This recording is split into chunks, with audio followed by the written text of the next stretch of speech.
Assalamualaikum warahmatullahi wabarakatuh. Bertemu lagi di Nurhid Official. Kali ini kita akan membahas materi tentang teks eksposisi. Dalam hal ini yang akan kita bahas adalah struktur dan kebahasaan dari teks eksposisi. Pertama yang kita lihat terlebih dahulu adalah apa yang dimaksud dengan teks eksposisi. Teks eksposisi adalah sebuah karangan atau paragraf yang mengandung informasi atau pengetahuan yang dikemukakan dalam bentuk singkat, padat, dan jelas. Teks eksposisi merupakan karangan yang berisi gagasan dan fakta. Apa yang dimaksud dengan gagasan? Gagasan adalah hasil dari pemikiran. Sedangkan fakta merupakan sesuatu yang benar-benar terjadi atau dapat dibuktikan kebenarannya. Jadi, teks eksposisi yang dimaksud di sini adalah sebuah karangan di mana di dalamnya mengemukakan mengenai hasil pemikiran atau ide-ide dan sesuatu yang memang benar-benar terjadi atau dapat dibuktikan kebenarannya. Sedangkan menurut Kamus Besar Bahasa Indonesia, eksposisi merupakan suatu uraian atau paparan yang bertujuan untuk menjabarkan maksud serta tujuan. Teks eksposisi disusun atas struktur. Struktur-struktur pada teks eksposisi yang pertama adalah pernyataan pendapat atau disebut juga dengan tesis. Tesis atau pernyataan pendapat merupakan bagian teks yang berisi pernyataan pendapat dari penulis, di mana tesis disebut juga sebagai bagian pembuka. Tesis pada teks eksposisi biasanya ada di paragraf pertama. Struktur yang kedua adalah argumentasi. Di bagian argumentasi di sini, di dalamnya mengemukakan mengenai bagian yang memuat alasan yang bisa memperkuat argumen dari penulis dalam mendorong ataupun menolak dari suatu gagasan tertentu. Sedangkan struktur yang ketiga adalah penegasan ulang. Penegasan ulang pendapat atau disebut juga dengan reiteration adalah bagian dari teks eksposisi yang berisi penegasan ulang pendapat penulis tentang topik yang dibahas. Itu struktur teks eksposisi. Ada 3 yaitu tesis, argumentasi, dan penegasan ulang. Berikutnya kita masuk pada ciri-ciri teks eksposisi. Ciri teks eksposisi yang pertama adalah menjelaskan informasi-informasi yang merupakan pengetahuan. Ciri yang kedua, menggunakan gaya informasi yang bersifat mengajak, misalkan seharusnya, hendaknya, ya. Kemudian ciri yang ketiga, dapat mengemukakan pertanyaan tentang apa, siapa, kapan, di mana, mengapa, ataupun bisa bagaimana. Kemudian yang ketiga, berusaha untuk menjelaskan tentang sesuatu hal. Sedangkan ciri yang kelima, menggunakan gaya yang bersifat informatif, jadi memberikan informasi. Ciri keenam, terdapat fakta, di mana fakta ini bisa diuraikan secara singkat, padat, ataupun akurat. Kemudian ciri yang ketujuh, menyampaikan sesuatu secara lugas menggunakan bahasa yang baku. Ciri kedelapan, teks eksposisi tidak berusaha untuk memihak ataupun memaksakan kemauan dari si penulis kepada pembacanya. Itu ciri teks eksposisi, di mana ciri ini membedakan antara teks eksposisi dengan teks-teks yang lainnya. Kemudian berikutnya adalah kebahasaan dari teks eksposisi. Kebahasaan yang pertama adalah menyajikan fakta. Teks eksposisi merupakan teks yang bersifat ilmiah atau non-fiksi. Artinya, penjelasan dan informasi yang dimuat dalam sebuah teks eksposisi harus didukung oleh fakta dan bukti faktual yang dapat dipertanggungjawabkan. Fakta ini digunakan untuk memperjelas atau memperkuat informasi yang diberikan sehingga mampu mendapatkan kepercayaan dari para pembacanya. Jadi menyajikan fakta, di mana menyajikan fakta di sini dalam teks eksposisi nanti bisa kita kemukakan dalam bentuk kalimat-kalimat fakta. Ciri yang kedua adalah menggunakan pronomina atau disebut juga dengan kata ganti. Ada dua jenis kata ganti yang bisa digunakan, yaitu ada pronomina persona dan pronomina non-persona. Pronomina persona maksudnya adalah kata yang menggantikan orang. Kata yang menggantikan orang di sini ada tunggal dan jamak. Tunggal itu berarti menggantikan satu orang, sedangkan jamak menggantikan lebih dari satu. Pronomina tunggal contohnya ia, dia, Anda, kamu, aku, saudara, atau bisa di sini ada nya, mu, ku, si, di mana di sini semuanya adalah menggantikan satu orang atau tunggal. Kemudian ada persona jamak, ini persona ya. Contohnya kita, kami, kalian, mereka, hadirin, kemudian para, di mana menggantikan lebih dari satu orang. Kita, ya, kita itu jumlahnya kan lebih dari satu. Ini kami juga iya, sehingga disebut dengan persona jamak. Ini kurang huruf R ya. Kemudian pronomina non persona, di mana pronomina non persona ini menggantikan bukan orang.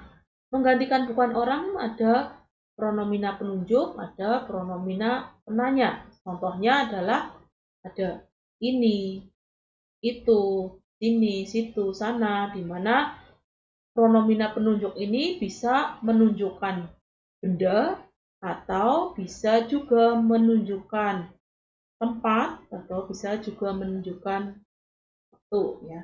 Kemudian pronomina penanya, misalkan apa, mana, maupun siapa. Teks kebahasaan yang berikutnya adalah konjungsi. Konjungsi atau disebut juga dengan kata penghubung.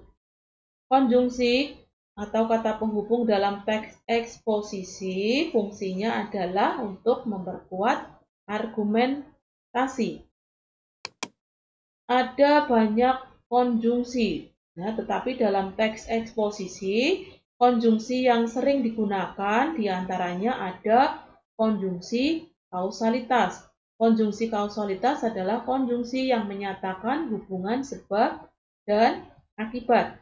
Konjungsi biasanya digunakan di dalam kalimat atau disebut juga dengan intra kalimat, di mana konjungsi tersebut menghubungkan antara satu kata dengan kata yang lainnya sehingga membentuk satu buah kalimat. Konjungsi antar kalimat adalah konjungsi yang menghubungkan antara satu kalimat dengan kalimat yang lain. Konjungsi kausalitas intrakalimat contohnya adalah karena, sehingga, maka, atau bisa juga menggunakan kata bab. Sedangkan konjungsi kausalitas antar kalimat sebagai contohnya adalah oleh karena itu, oleh sebab itu, ataupun bisa juga menggunakan kata akibatnya. Jadi ada hubungan sebab dan akibat. Konjungsi yang kedua adalah konjungsi kronologis.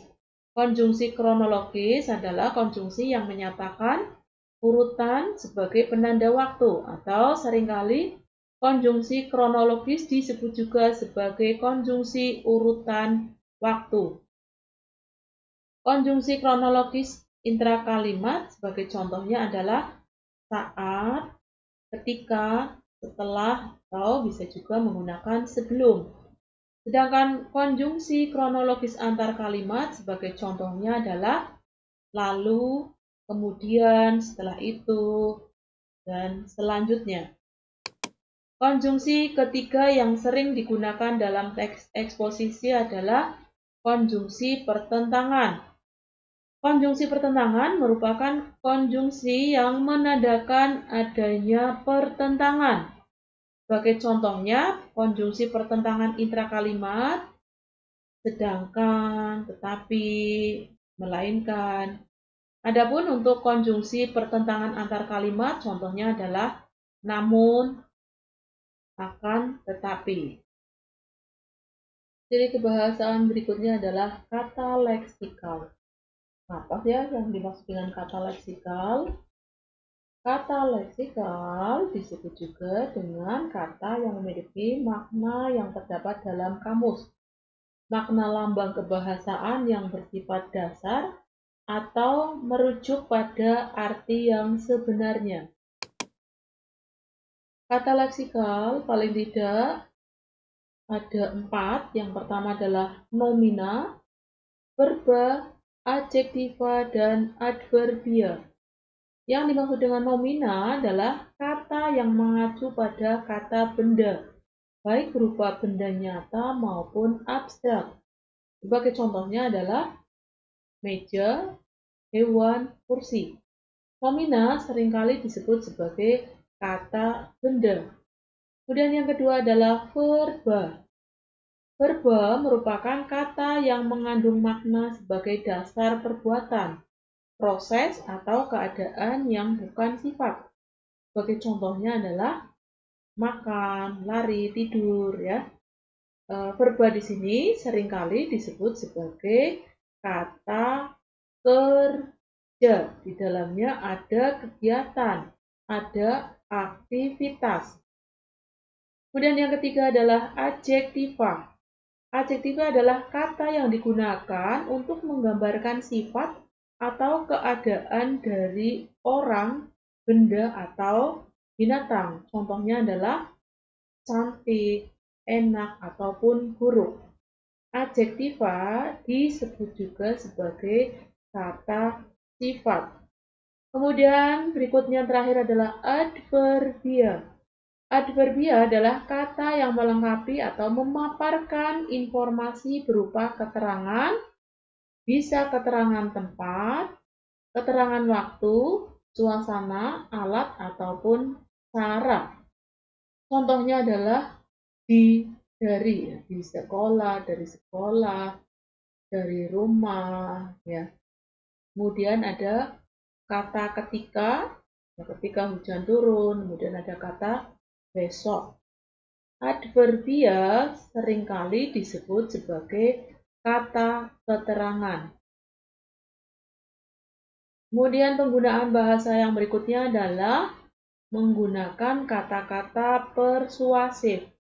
Kata persuasif yang sering digunakan adalah diharapkan, sebaiknya, hendaklah, perlu, harus. Selain menggunakan kata persuasif, pada teks eksposisi juga seringkali menggunakan kata-kata denotatif. Kata denotatif merupakan kata yang memiliki makna sebenarnya, di mana kata denotatif memiliki perlawanan kata konotatif atau kata yang memiliki makna dilebih-lebihkan, bukan makna yang sebenarnya. Jadi kata persuasif dan kata-kata denotatif. Itu kebahasaan terakhir yang ada pada teks eksposisi. Tadi sudah kita jelaskan tentang struktur dan kebahasaan teks eksposisi. Kita masuk pada contoh. Ini perhatikan gambar berikut ini, ya. Teks eksposisi yang akan kita bahas kali ini adalah mencuci tangan dengan sabun efektif cegah COVID-19. Di paragraf pertama, sabun memiliki kandungan yang efektif untuk membersihkan, kemudian membunuh berbagai jenis bakteri dan virus penyebab penyakit. Dengan hadirnya kandungan tersebut, maka sabun juga efektif untuk membunuh virus corona atau COVID-19. Di paragraf pertama, kalau kita lihat pada struktur teks eksposisi, struktur yang pertama tadi ada disebutkan sebagai apa? Nah, ini paragraf pertama, kita bisa menyebutnya sebagai struktur tesis. Atau disebut juga di sini ada satu pernyataan, ya.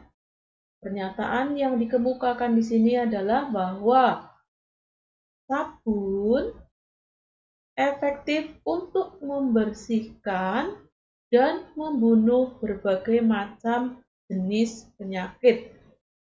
Maka sabun ini pun bisa dikatakan efektif untuk membunuh virus corona atau COVID-19.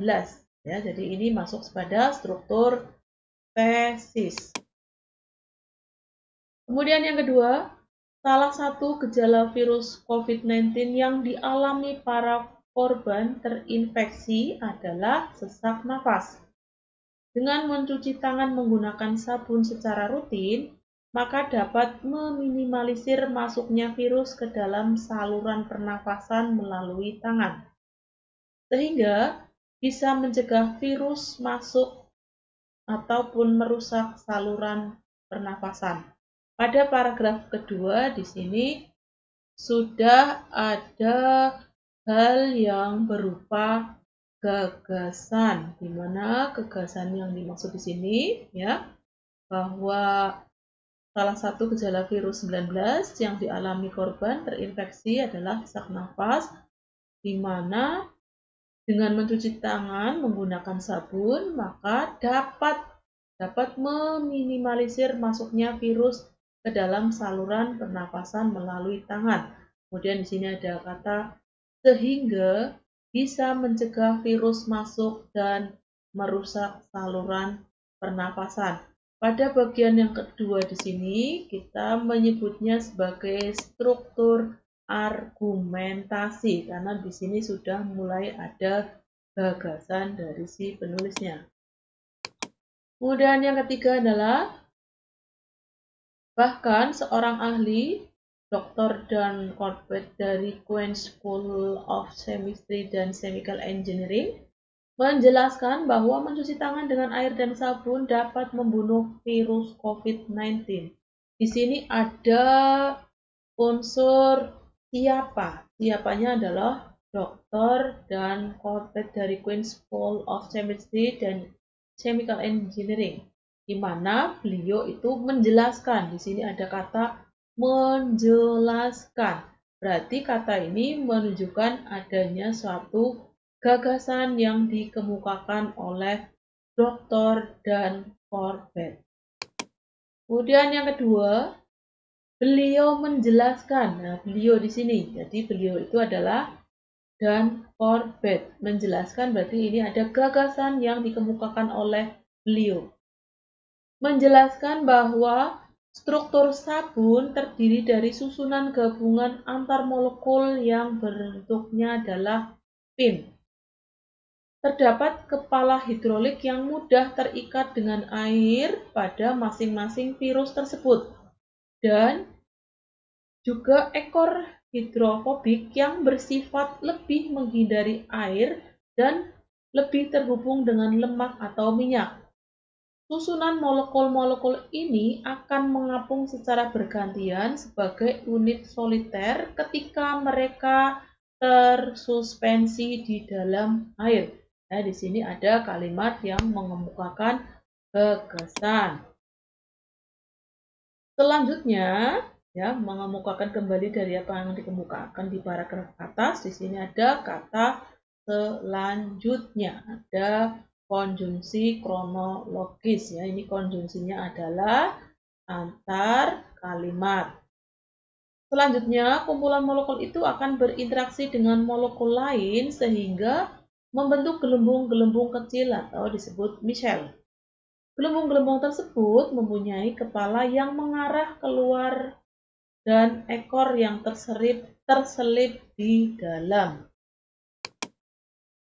Kemudian berikutnya, virus merupakan partikel berukuran nano yang mempunyai kelemahan berupa lipid bilayer atau lemak. Sedangkan sabun mempunyai kemampuan untuk melarutkan membran lemak. Pada paragraf-paragraf ini, kita bisa menyebutnya sebagai struktur argumentasi karena di dalamnya sudah muncul gagasan-gagasan dari si penulisnya.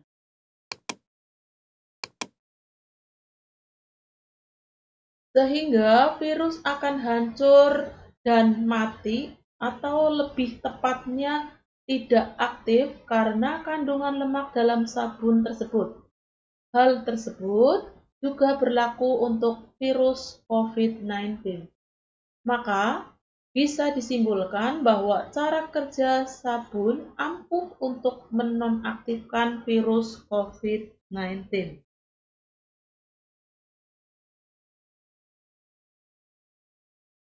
Paragraf ini masuk pada kategori struktur argumentasi, ya, masih mengemukakan tentang satu yang ingin dibahas dari si penulisnya.